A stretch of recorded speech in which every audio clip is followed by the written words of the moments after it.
Hey, what's going on YouTube? Alabama Reloader here. So coming to you today off the back porch. We're going to be talking about some range results and testing that I've done. I guess it would be over the past, probably with the way things work out, probably over the past couple of months. I just haven't had a whole lot of time to get to the range, but yeah, a lot of groups were shot. Yeah, a lot of rounds downrange, but pretty much what we're talking about. Look, my wife just took she just took a picture of me making a video. She always likes to make fun of me. I don't know why, but yeah, she gets a kick out of Alabama Reloader. So yeah, but what this is all about, this is testing that I did for the Kimber 84M Hunter. So if you guys remember, it's a bolt action rifle that I bought. It's been probably a year and a half ago, maybe longer than that now. I picked it up from Mr. Big Guns over in Huntsville, and in my opinion, the time that I've had that rifle, I've been able to shoot it extensively right now. So as of yesterday, my total round count's 191. So I've put 191 rounds through it. I've documented every single round, and I've hunted with it, killed an 8-point over in Bankhead National Forest with it last season. And in my opinion, if you're the type of hunter where you're able to maybe jump on a four-wheeler or a side-by-side or something like that and drive to a stand or drive to a shooting house or something like that, and there's not a lot of rough terrain, if you're just able, if you have ease of access, right, I guess we'll put it that way, if your hunting setup is quote-unquote easy, then it's not that big of a deal, the weight of the rifle that you're carrying into the woods. But for people who hunt public land like myself, that's a very big deal, right? Because oftentimes there's a whole lot of walking involved, unless you can step up your game and get one of those electric bikes and all that stuff, but I don't have that kind of money. So a lot of walking involved in public land hunting, and the lighter your setup, the better for me personally. And that was the reason why I went with the Kimber. And I tell you what, it's basically, it has become the measuring stick for all of the other rifles that that I either own, have owned, plan to purchase in the future. I'm going to measure it up against that Kimber, just because, and it's not necessarily from the standpoint of just incredible accuracy and precision. It's not necessarily that. It shoots really well. It's really lightweight, and it just performs, right? I mean, that's the bottom line. That's what I like in this rifle. I've never had a feeding issue out of the just under 200 rounds I put through it. I've never had a feeding issue. Nothing crazy has ever happened with this rifle. So it's just a really solid purchase. I don't think you can, I don't know, you might be able to find these for 750 bucks still. I don't know. That's how much it was whenever I bought it. If you can, that's a heck of a deal, and you shouldn't hesitate to purchase it. Now, I say all that to say this: there's two calibers that they produce that rifle in, 6.5 Creedmoor and 257 Roberts. The other ones, there's multiple calibers, but those are the two that I would go with. If you're gonna be hunting whitetail or anything like that, 257 Roberts or 6.5 Creedmoor, that's more than enough. That'll get the job done all day, every day. Once you step up into like a 280 Ackley improved and those type of cartridges in that lightweight of a package, just get ready for some recoil. It's gonna kick pretty good. Which then makes it not as fun to shoot when you go to the range and try to work up load. So it's that fine line between having something that's going to be great for your hunting situation, but then if you're a hand loader, well, you need to work up a hunting load. Well, that takes time, and that takes a lot of range time and a lot of time behind the rifle and all that stuff. So there's that balance, right? You don't want to get this rifle and then go buy it in a 300 Win Mag, which I don't even know if they make it in that, but whatever, just say for instance, because that's just going to beat you to death, and it's not going to be fun to shoot at all. But this stuff, so the whole purpose of the video is talking about Winchester Sta-Ball 6.5. Okay, and I loaded up I used Winchester Sta-Ball 6.5, and I loaded up 4 different bullets. So I tried the Barnes 120 tip TSX, the Nosler 120 ballistic tip, the Hornady 129 grain interlock, and the Speer 140 hot core. And I loaded all those up with Winchester Sta-Ball 6.5, and you can kind of see here for the ballistic tip, you know, I loaded up 5 3-shot groups, and that was the way I did it with all this stuff. The Hornady, the 129, that got a little more range time, and I had more loads actually, just because I had loaded these up for my dad's rifle. But I found a really good load using the 140 Speer hot core and what was it, Alliant Power Pro 4000 MR or something like that. It was a different powder, and so I went that route, but I had already loaded these rounds up, so I just wanted to test them in the Kimber. And so we'll just kind of start with the Barnes. The 120, it's these groups here on top, right? So that was my first group, and I loaded at 43.7, and then I just went up in 0.2 of a grain. You could probably open that up a little bit if you base your increment jumps in powder. If you base that on case capacity and percentage and all that, you could probably go 0.3, 0.4, depending on what you want to do. I typically just jump 0.2. Much larger cartridges, I jump higher increments, larger increments. But so 43.7, you know, it didn't necessarily start off that great. And I know a lot of people hate 3-shot groups. You see it all the time. People talk about it in videos all the time, and they're 100% right. This is not a significant statistical sample size. Just, it is not right at all. However, what a 3-shot group can tell you, because that 3-shot group, it ain't gonna get any smaller no matter how many shots you put through it, right?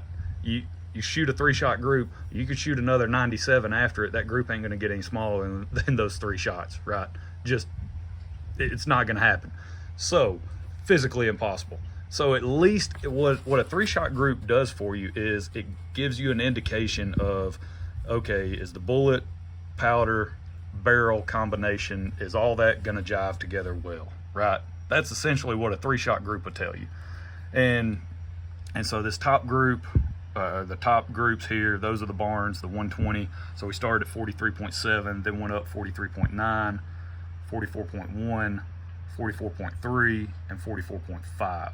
And the 44.3 and 0.5, those are the ones that were a little more interesting to me, just because the group pattern was very similar, although it did shift down slightly. But I actually just went back and loaded up that 44.3 grain charge. I loaded like 25, I think 25 rounds of that, because I'm actually going to hunt with that load this season. And went back, did some confirmation testing. You know, it's sub MOA, you know, all day long. So that's why I went that route. But I didn't really do any further testing. I could probably run this thing up higher if I really wanted to. Hang on 2 seconds. Got to drink me some coffee here. But I could definitely run this higher if I wanted to, and that goes for all of these charges that I tested. The max charge, my max charge that I worked up to, I could probably push beyond that. I didn't have any pressure signs.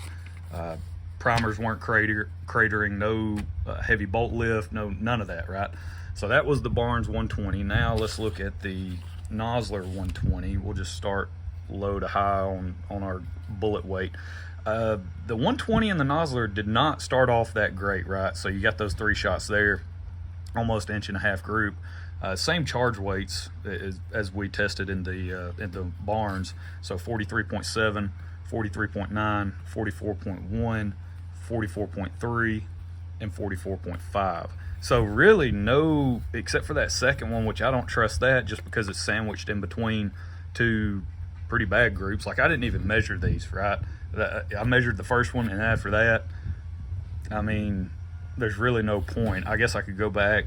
Maybe that might be a fluke, right?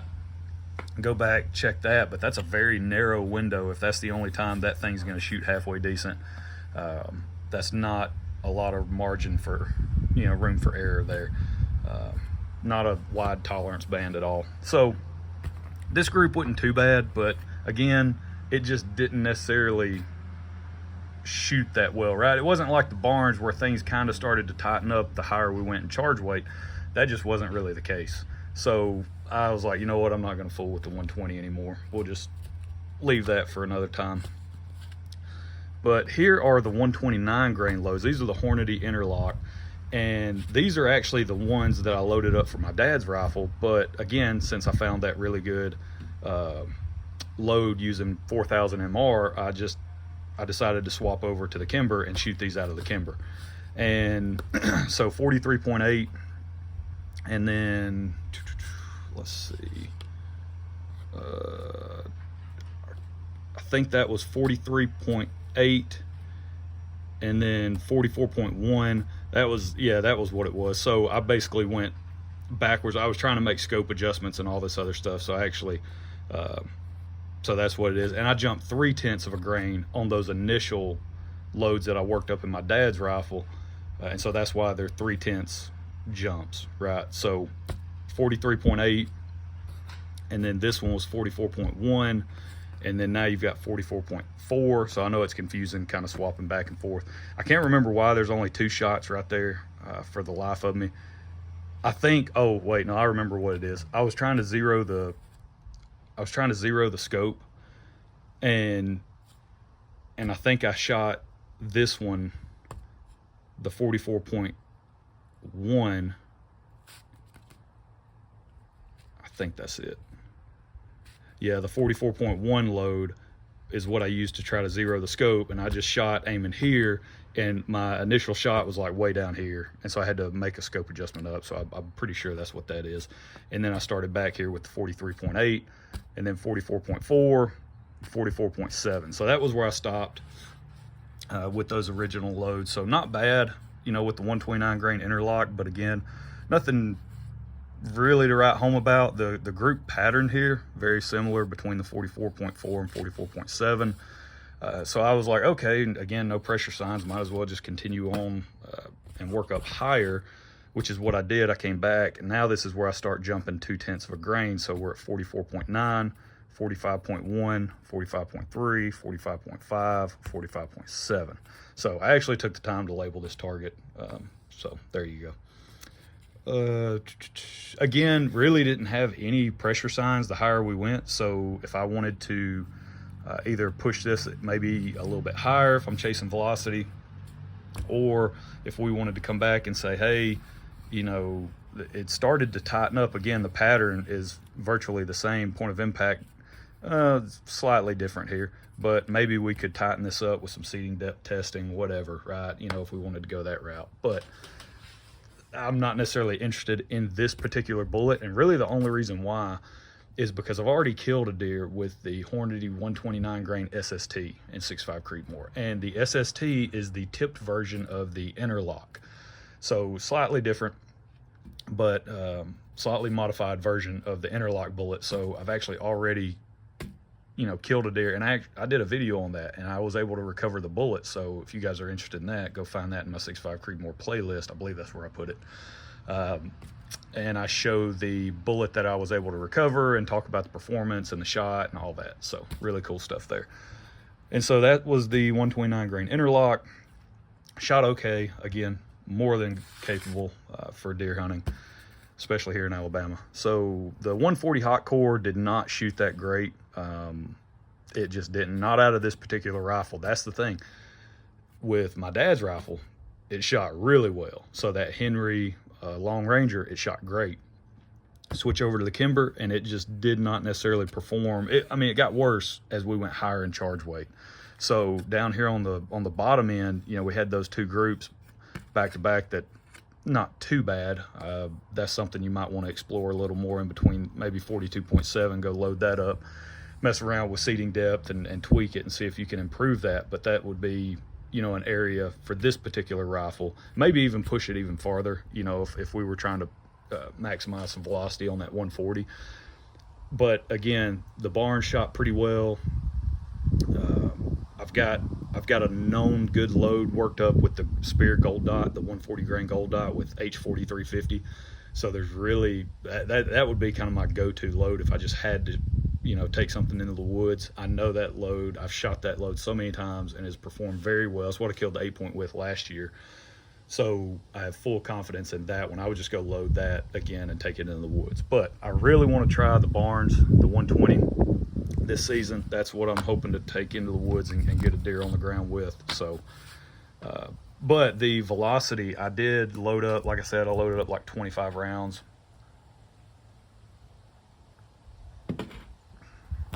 Had to finish my coffee.